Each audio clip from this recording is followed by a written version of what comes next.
با یک قصه دیگه پیشکش تماشابینا میکنیم. قصه جیزدینی برای پرورکی زنکا. یک مرده همون که هزم دمیره نگاه میکنه یک دامرده چولوش خطی گلمخی خرا کفته سای. навор сохта шудагии бо дастгирии сайти 1xp дариҷа коэффициентҳои зиёд ва бонусҳои гуногуна меёбем ки силкаш дар комментария. ҳамчунин агар бо промокоди ёвонӣ шумо регистратсия кунед барои пардохти аввалин тон 6500 рубл бонус медиҳанд. бо як қисси дига пешкаши тамошобино мекунем. қисси жиздини барои проверки занако. як марда ҳамун ку ҳезум дамера нигоҳ мекуне як дамарда чулуш хати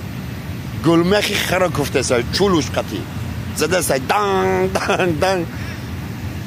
این میبینه میگه یک قصر زنش دا نقل میکنه خیلی موسفیدی کلون ریشی نمیخونه دیگه نقل میکنه زنش دا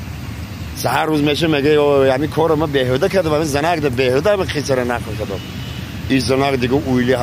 همون سری تپه هزون میره که همون دا مرده میبینه این مرده که شوش های خفاش پوچی بویده پشت درخت بجا میشه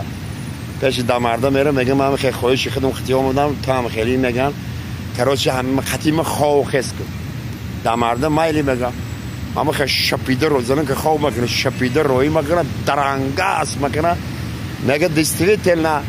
چوپانی محترم میگه دیستوی تل مرده که من راست میگفته مرده که ای پشتی درخت میخیزه میگه مادر تگم نخوام همه ریش سفید خطی تو رو دروغ بگو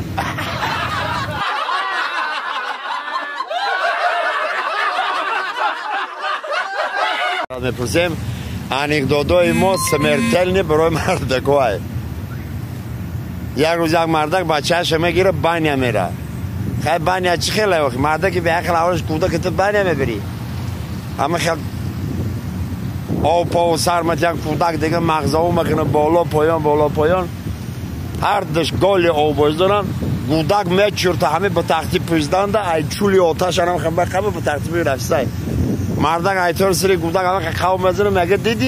دیدی حالی خطی آچت میشدی داونا به تختی پشت دیگه بدی